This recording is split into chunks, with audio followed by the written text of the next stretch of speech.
Hello everybody, welcome to Parks Pros. It's Drew here, and we're in Texas. Hello! We're at SeaWorld San Antonio today. As you can tell by, well, that's not actually the front entrance. The front entrance is that way. It's actually quite understated for the actual SeaWorld park itself, but the resort does have a nice entranceway. But downside of today, because of the weather, it is freezing and super windy, as you can see. Every single major coaster is down. So I will not be getting any credits except for Grover's Boxcar Derby today. So we're gonna spend a lot of time looking at shows and the exhibits that they have to offer. I will be back here next year for, what's it called? Texas Stingray, which I will actually get an update for that, and you can check that out here. But really kind of mad I won't be able to do any new big coasters today. I was really looking forward to Wave Breaker and Steel Eel, but oh well, what can you do? The weather is uncontrollable, but let's go look around, shall we? So next to the entrance, the first show is Sea Lion High, and that actually started about 5 minutes ago. It's 11:20 right now, so we're actually gonna jump in halfway through the show so we don't have to wait until 4 p.m. to watch the next one. Oh man, it's cold. We gotta buy a windbreaker or something, because I'm freezing.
I'm definitely Texas, that's for sure. Oh man. Oh man.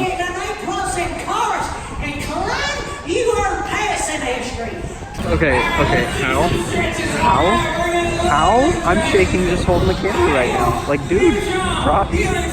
Also, you kind of thick? Okay, it's so cold. Like, I was amazed when he laid in the water, but he just jumped in fully. Like, how?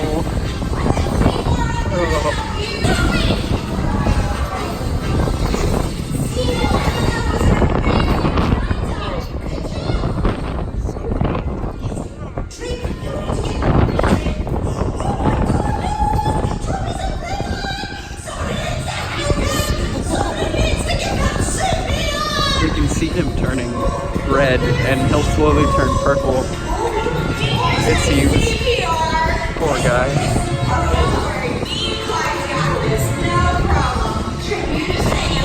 Oh, he's sitting there.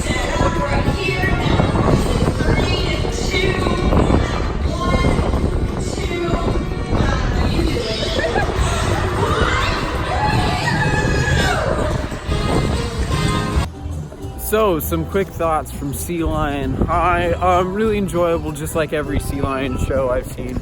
I don't know if I like it more than Sea Lions Live at SeaWorld San Diego yet. Kind of debatable. They're about the same, in all honesty, especially with some of the gags. But I like the difference in stories that they have between the two parks. So, like, one's based around high school, one's based around television and movies, which is really cool.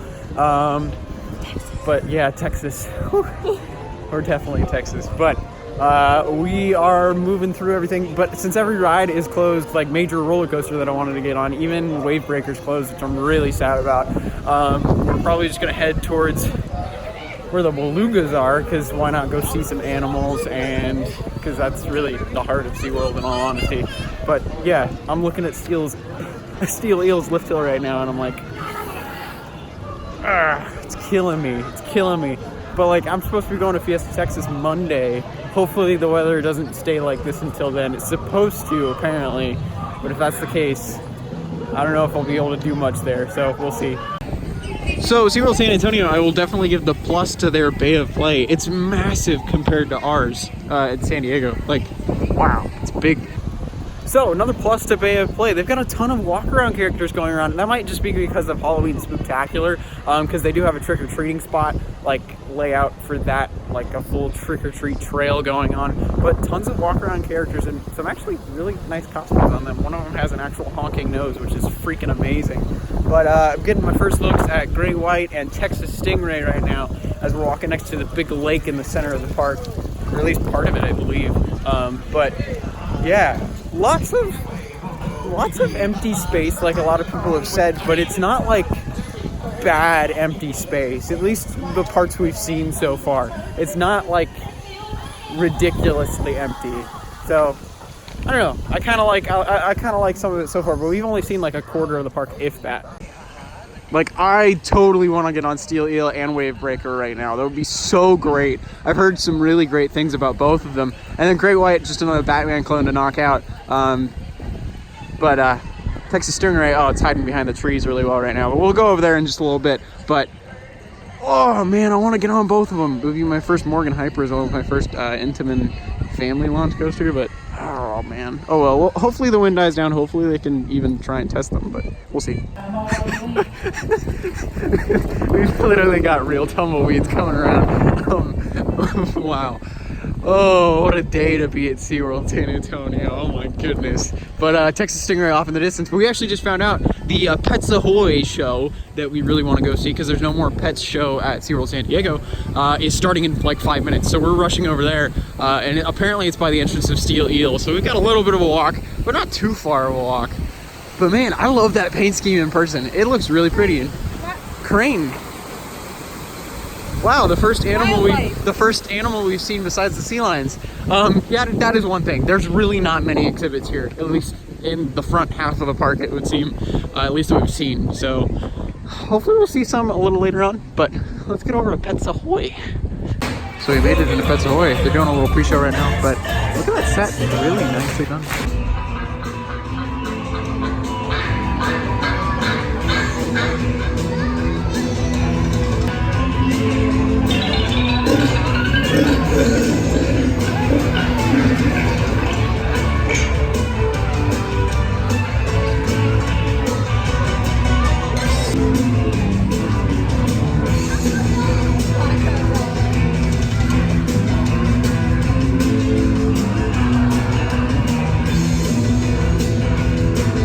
So, Pets Ahoy, not gonna lie to you, probably the best SeaWorld production I've seen. It does help itself with being an actual theater, like an indoor theater. It was great to have some, warmth in there. But besides that, there were even points where it was going all around you. There was a cat that hopped all the way along the side, which was really cool. And then I'm pretty sure I got hit in the head by a dove at the end.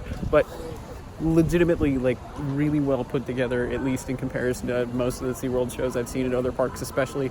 And the set was fantastic and everything like that. But yeah, Pets Ahoy, definitely, if you're at this park, definitely check it out if you can. Especially since it seems to be, not running at San Diego anymore, and Orlando, I don't know if they even have one. So it's definitely a must hit if you can. So now we're walking under the Morgan Hyper Coaster, or if you even want to call it that, because it is only 175 feet tall. Steel Eel with its brand new repaint. I didn't know you actually walked right under it. I think this is a really cool viewpoint. If it was running, especially with the airtime hill in the background right there. So really sad, not going to be able to ride this today. So, but really cool to see it at least. So I was just getting a nice look of all the coasters at the park right now. But I looked over to my right. Journey to Atlantis is testing. So even though it is ridiculously cold and I'd probably get completely sick from riding it, I might do it just because it's the only thing open. But we're gonna head back this way towards the rest of Steel Eel and check out the penguin encounter, which is exactly the same as the San Diego one. But let's go see some penguins, shall we?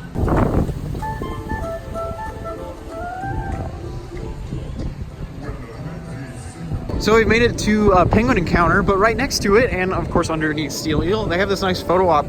Looks for it, the Hollow Scream, I'm sure, which starts up later tonight, which I don't know if we'll stay for because it's ridiculously cold. But let's go into Penguin Encounter. I like this sign. This sign's brand new.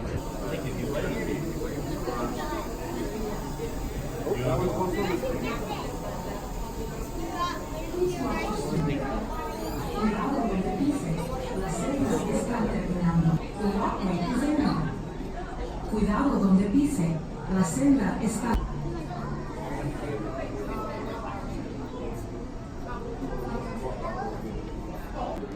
So actually, the penguin encounter got a facelift a little bit ago. Not too big a one, but definitely noticeable enough. And also, they do have some differences, like showing off some facts about each penguin that they house, or at least used to house. They don't have the, I don't even know how to pronounce that, but a lot of these penguins do not exist in the exhibit now. There's only 4 types. And yes, if you're wondering, they do have puffins over here too, which I find always funny, because it's the complete opposite side of Earth.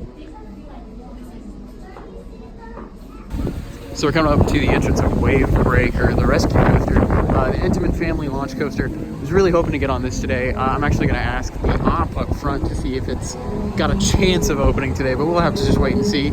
I am hearing something. I don't know exactly what it is, but it sounds like a lift. Maybe it's not. I don't know. But look at that entrance. That's impressive as heck, except for, of course, the screen kind of being out in that corner, but that's okay. Also, right across from Wavebreaker, there is Unearthed Scarlet's Revenge, and I like how that started up right as I was looking at it. But they do have mazes here, if you didn't know. This is the one SeaWorld park with the name SeaWorld that houses haunted mazes. So that's really cool that they have Hollow Scream here. If you've been to Busch Gardens, Williamsburg, or Tampa, you know exactly what Hollow Scream is. And I don't know if we'll be checking it out today, but we'll just have to wait and see. And if you're wondering, they do have the 4 times the Fury shirt, just like every other park out there, except they will have to update it next year with Texas Stingray. So we've made our way to the Great White, as it's called. It's a Batman clone by B&M, an invert. We are also at Shadow Street, which is one of the scare zones. What the heck? Wait, what? It is running. All right, well, I guess I'm getting a credit. Thank goodness. Great White, not the credit I was looking forward to, but heck, I'll do it. Let's go.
Here it comes, the corkscrews of death.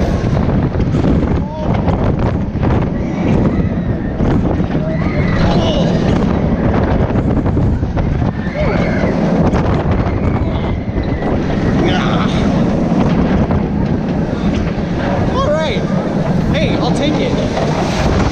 Well, a little shakier than the other Batman clones I've been on, but heck, I'll take being on another one. Really enjoyed it. Great White though.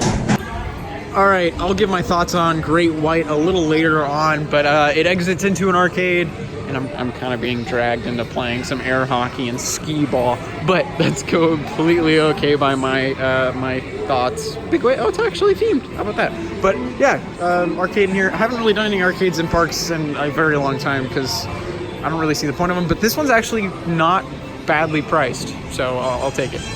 So it's a little, it's curved, so I guess it's gonna have some dead spots, but oh, okay. Oh, what a save.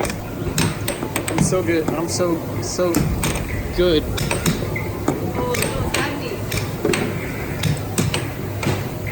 Oh! Haha. Oh, oh, oh.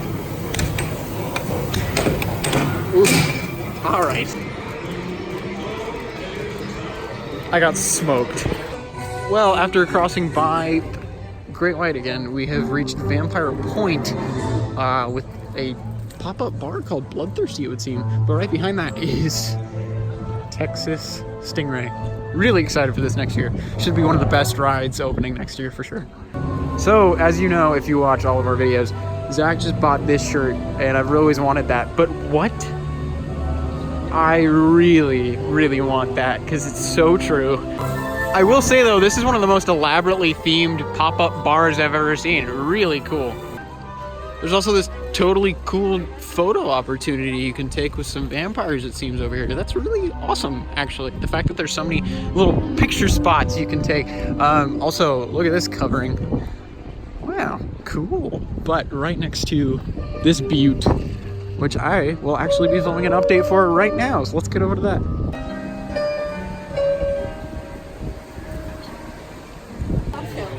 So we come over to where the sea turtles are. This is actually the newest area of the park, and it's really well done. Some gorgeous architecture over here. But you can see they're actually cleaning up parts of the tank right now with some scuba divers. But all soft shell turtles, it would seem, which is really cool.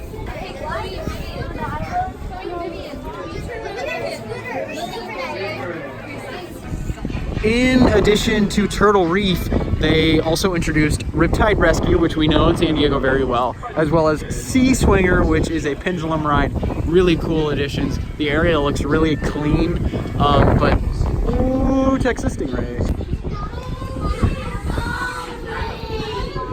So just picked up some food from Smokehouse Grill back here right next to the Orca Stadium.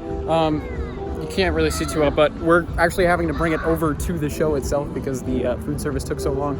But that's just probably the biggest complaint I've always had about SeaWorld parks is the food service always takes forever, like waiting in super long lines. But let's go check out the Orca Show, get some food in us, and it's also getting warmer out, but that's because of the wind stopping, so that's great. Also, I love how they're playing Nightmare Before Christmas. Like, did they get the rights to that? So if you did not know, they actually sit in the round for this Orca Show, which is really different compared to the other parks. I don't know if I prefer it or not yet. Of course, I have to go through the show to see that, but really different setup. But you can also see no one sitting in the splash zone, which I don't blame them because it's way too cold for that. But the orcas are already out. Really interesting setup, though, for sure. So a lot of them are just kind of staring down guests and kind of interacting with them a little bit. It's kind of interesting to see that.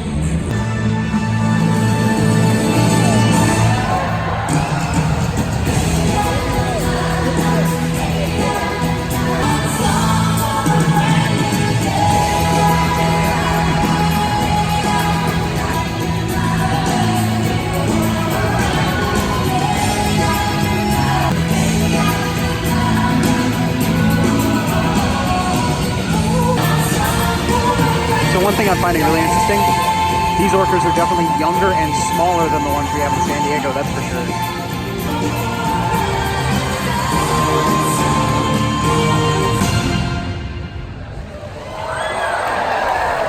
So cool. Oh, poor girl. It's too cold for all that. Whoa.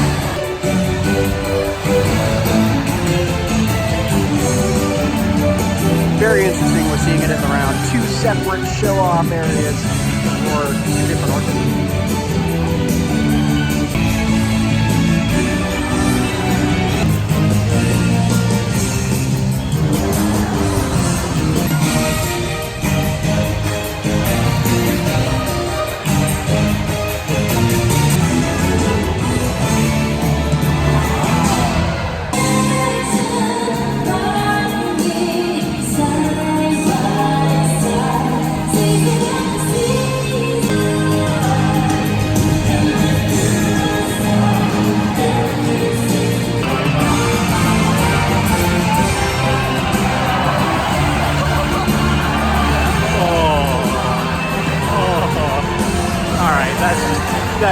That was a massacre. That was a massacre. Well, they didn't forget that side. Oh my gosh, they got so high up. What?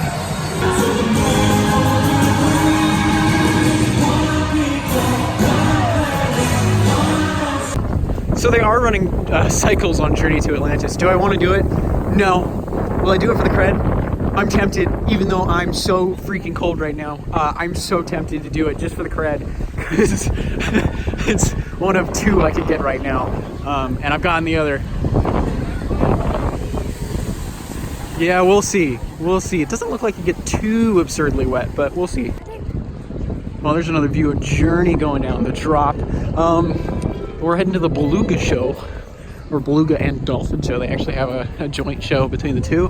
But this is the last show we haven't seen, so we're gonna do this, and then we might actually end up heading out afterwards, because there's really nothing else to do because all the major rides are closed besides Journey and Great White. Otherwise, I would have marathon Steel Eel and Wavebreaker potentially, but like, there's no option for that as of right now because the wind is picking back up. So apparently it's mainly the wind that's keeping everything down. So I can get it for Steel Eel. Wavebreaker's a little iffy in all honesty, but maybe it's just because it's tire launches or something, but oh well. Let's get into the last show of the day at Beluga Stadium. So the show ended up starting right before we sat down. Dolphin did some flips, but look at that set. Looking really cool with all the waterfalls in the background.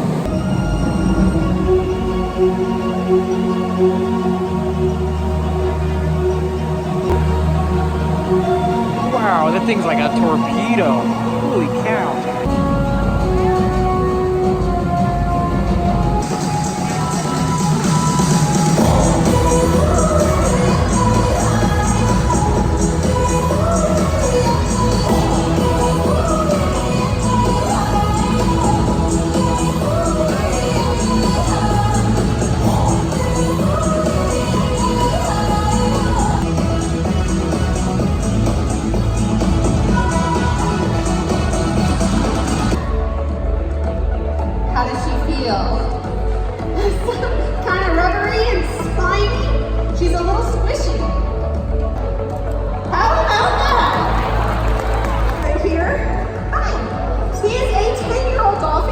Here at SeaWorld San Antonio.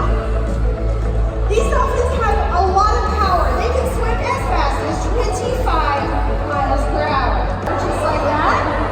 Pretty cool, huh? Pitch your leg. He's off. Ladies and gentlemen, this is Bolt. Wow, give me a high five, Connor. Good job.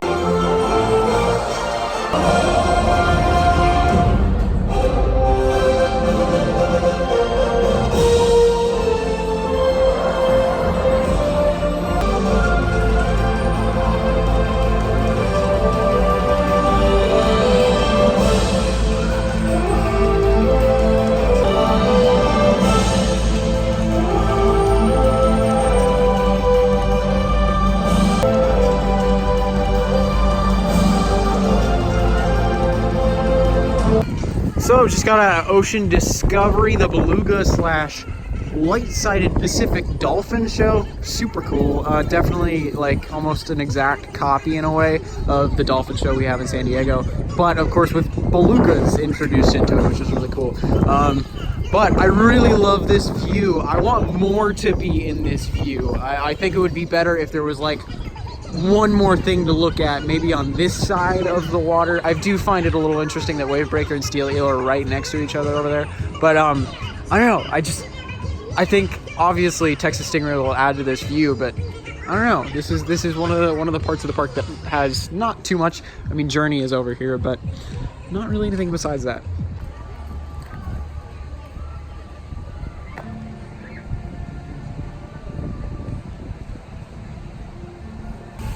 So this is one of very, very few exhibits we've come across, and that's for an American alligator right here, chilling out with a turtle on his back.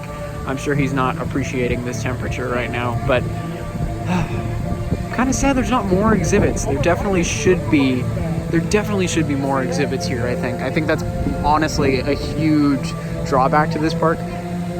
All of the emphasis is definitely on the shows. This is the show park out of the chain, I would say. SeaWorld San Diego has the exhibits. This place has the shows.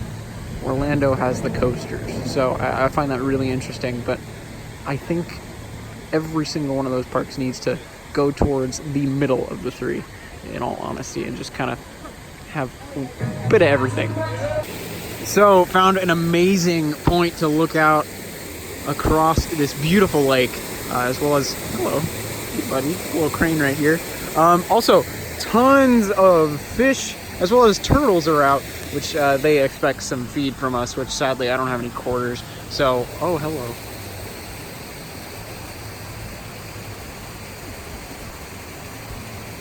He really likes staying around here. He was actually here about 2-3 hours ago when we came over here originally. But this lookout is amazing. It's a patio that's kind of harder to find. But there you can see where the orcas are in that little dome-like thing right there. That's where they have Electric Ocean right there. And also right behind that is where Texas Stingray is. Then you can see Great White, which has been closed yet again, sadly. And then Wave Breaker is that like aquamarine and blue looking thing. And then Steel Eel. It's way too easy to spot out, to be honest. But the new paint job looks really clean. But yeah, only rides open today, sadly, are Great White and Journey to Atlantis. Oh, I forgot Grover's Boxcar Derby is open. So maybe I could get 2 credits because it's just I would legitimately get ridiculously sick right now if I went on Journey to Atlantis. I'm stuttering my words because I'm so cold. But anyways, I think we're probably going to end up heading out now because there's really not that much to do at this park, which is a real pity. If there were some more exhibits, which they added in Turtle Reef last year, which is a definite addition to this lineup of just everything they have in this park. But yeah, I think more exhibits is the thing that this park really needs, and I think that would help this park more than just more coasters, in all honesty. All right, so remember how I was being hopeful about riding electric eel? Oh, that was lightning. Okay, it also just started raining, so there's no way I will be riding at least the 2 big coasters I missed out on. I might run over to Grover's just to do it, just for the heck of it, just to get it over with.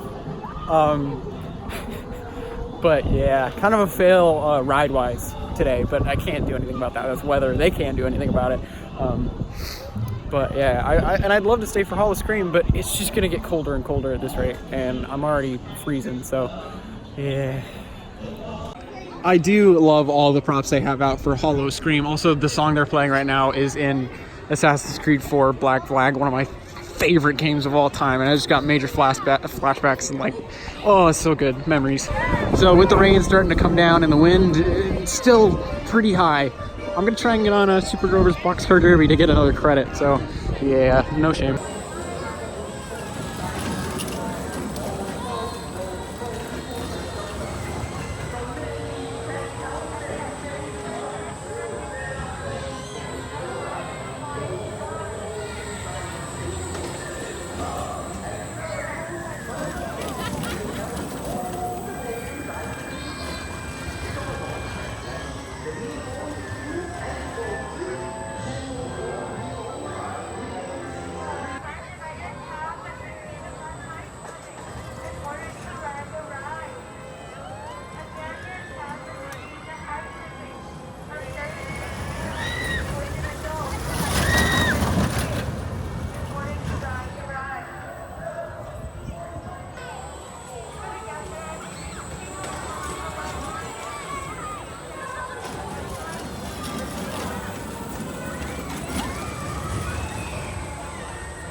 So, just got off of Grover's Super Boxcar Derby, whatever the name is.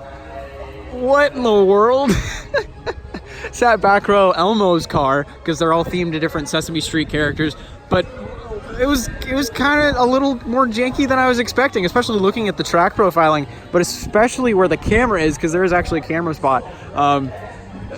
It's kind of like weird. Kind of reminded me a little bit of Speedy Gonzalez Hot Rod Racers, I suppose, with how it felt. Also, there's this weird part of the restraint that sticks up in between your legs, so you like can't slide around, which is good, but it's also super uncomfortable where it is, and you know exactly where I'm talking about. But yeah, 2 credits done out of the 5 possible, but really 3 possible today. I'll definitely be back for Texas Stingray, so I'm not really worried about it. Just kind of stinks a little bit, but yeah. It's really interesting with this park.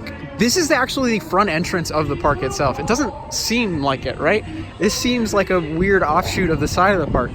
Well, it almost seems like this park should have been flipped around with its orientation. It's really weird to me. But they're starting the parade, the Spooktacular Sesame Street parade right now, which I missed in San Diego, believe it or not. But yeah, we may be stuck to... Oh no, we can go around, I guess, but we're kind of stopped by it, so we might actually have to watch it. So we actually can't exit while the parade's going on, so we're gonna watch it.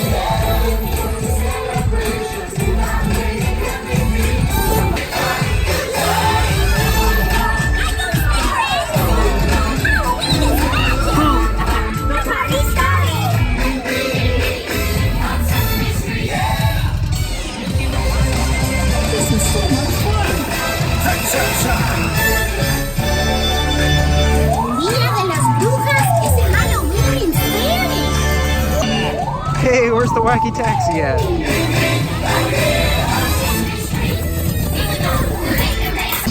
I was told I gotta get the star of the show, Elmo, doing his thing.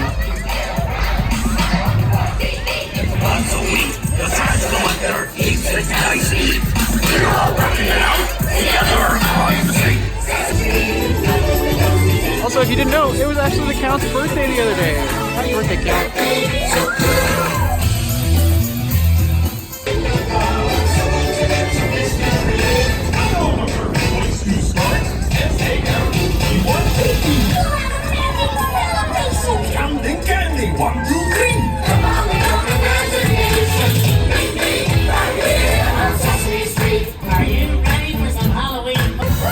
So we thought the parade was over.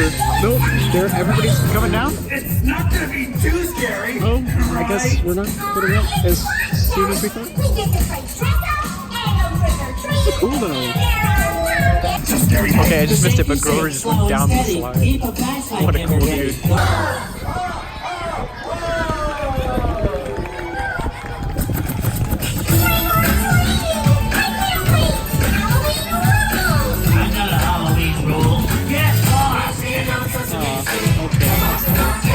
Parade, we're finally able to get to the exit, so we are sadly going to have to leave, at least for my first visit at SeaWorld San Antonio. A lot better than I was expecting, especially with all the ride closures.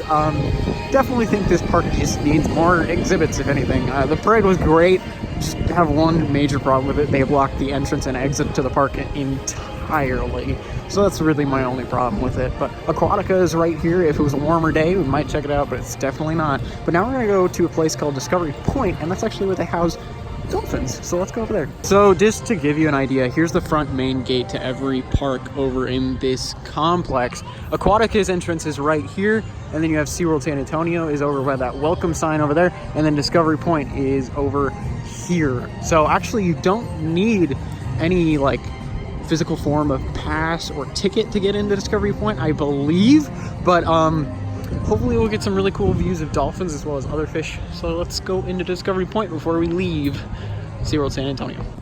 Well, it doesn't seem to be too well known about right now, or at least not many people care, but it does close at 5, which is about an hour and 45 minutes.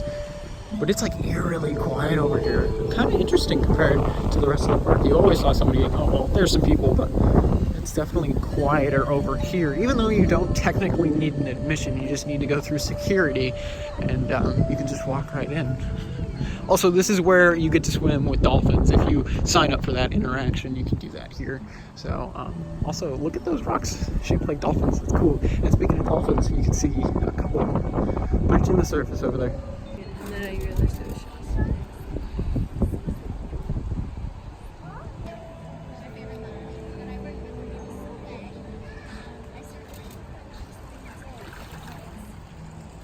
So just to give you an idea of detail and just care that's gone into this area. Look at the ground. Always look at the ground to see how much care has gone into an area. You could tell there's been a heck of a lot of care done here, especially with all the seashells and just the different rock work and everything. But this is honestly a hidden gem, at least for this park in specific, as well as both SeaWorld parks I visited. And it's not even technically part of the park itself. So this Polynesian architecture is absolutely gorgeous, and we're actually going to head over to the underwater viewing area, it would seem, because that's another place we can go. But it's so unbelievably quiet here, at least right now, where... hello! This is so cool. Yeah. You just get some crazy views of these beautiful Pacific bottlenose dolphins, and also there is a trainer on site and you can ask whatever question you want. But we're literally within 5 to 10 feet of 3 Pacific bottlenose dolphins right now, and it's just crazy. They tail up and down, they can swim up to 22,000 feet. Let's take a check down below.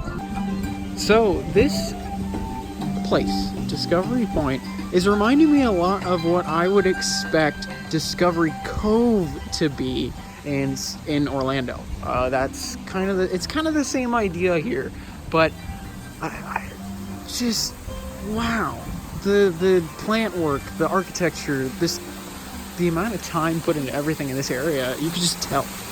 And this is honestly better looking than most of SeaWorld San Antonio, and that's actually saying a heck of a lot, because SeaWorld San Antonio is pretty dang gorgeous. But let's get inside. Again, looking at the floor, this is crazy how much detail is in here. And speaking of detail, look at the walls and the rock work, as well as just this entire underwater viewing area, where you can get a real nice view of the bottlenose dolphins. Mind you, you don't need park admission. That's crazy. It stops. Yep.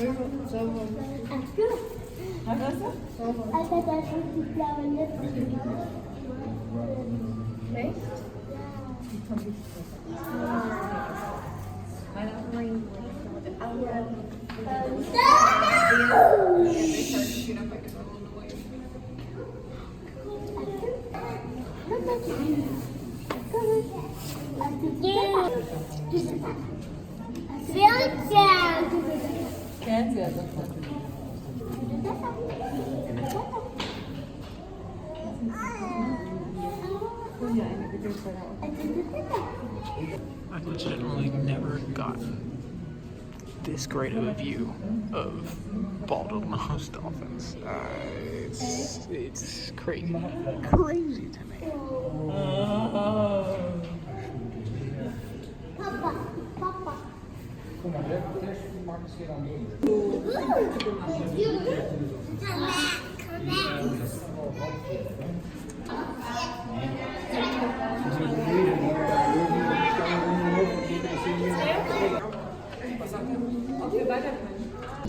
Behind the underwater dolphin viewing area is Explorer's Reef. Now, if it's open or not, I don't know, or if they're just trying to keep the cold air out, which is fair. So we're gonna try the doors real quick, but amazing work on the facade on this. Like, it's gorgeous. Oh, man. So it is open. It was just to keep out the light, because it is so incredibly dark in here. But look at all these fish. This is something that needs to be inside the park. This is so mind-boggling to me, because this is all that SeaWorld San Antonio was missing inside the park, and it's all right next door for free. Crazy to me. So this is legitimately a full-on aquarium in here, and yet it's literally in the back of a place that not many people go to. Like, it's crazy. Yes, lots of pregnant seahorses. Lots. Oh, I don't want to film that.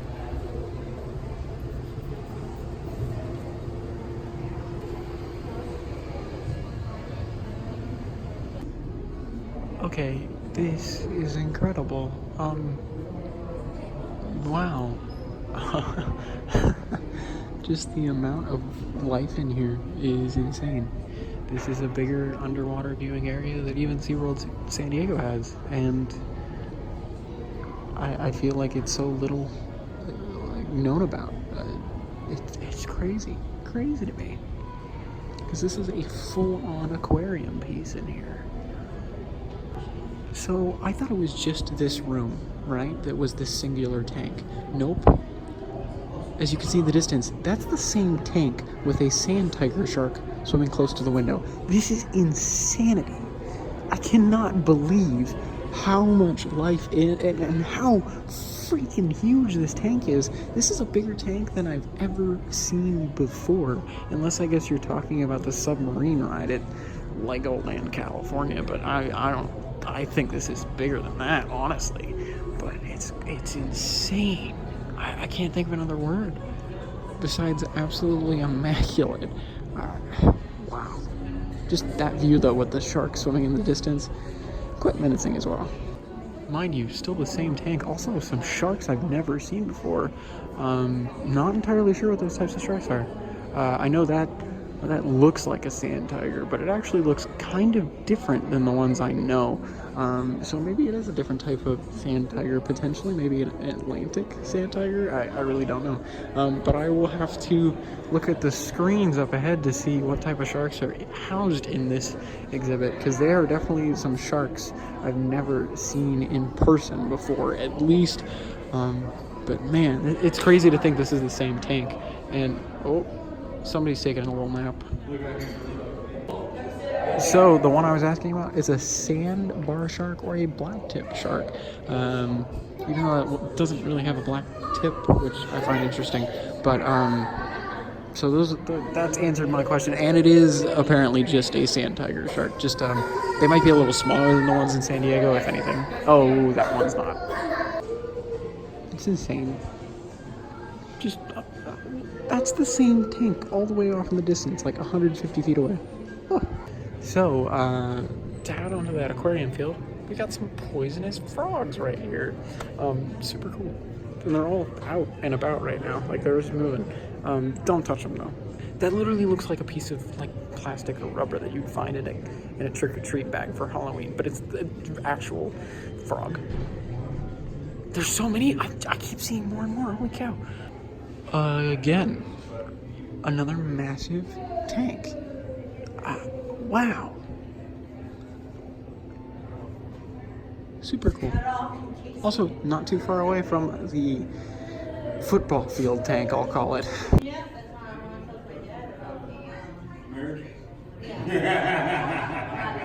So just got out of Explorers Reef, and right next door is Ocean's Treasures, a little gift shop in here. Actually, a pretty massive gift shop from the looks of things, but they've got some quite expensive stuff up front as well. You can see by just the statues and the glasses and everything. Really cool. I'm gonna get a look inside real quick and warm up a little bit from the immense cold. So that's pretty much all there is at Discovery Point. Oh, and there's restrooms right here. Forgot to mention that. But it's pretty fantastic, in all honesty. I think I honestly enjoy this, just walking around and looking at stuff, more than most of SeaWorld San Diego. I mean, even just this view of the dolphins alone is awesome. Just absolutely awesome. Now, Discovery Point's not too big. There's actually, it seems to be another gift shop over there, or, oh, actually, I think that might be where you get suited up after you check in for your dolphin encounter, if you purchase one. But that's where you sign in over at this building, and then I think you suit up over here, and then you come in, and then you go through either on the staircases right there, if you're not, you know, doing the full thing, or I don't really know exactly what every one of those experiences has in store, since I haven't done one and I can't really afford one, but super amazing over here.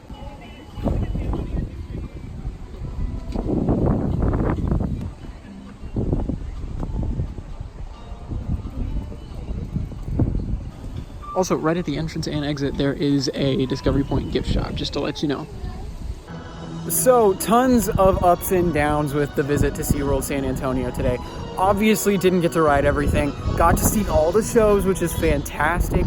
Got to see Discovery Point, which is also absolutely incredible. Ups and downs though throughout everything. Literally throughout everything that I experienced at the park today.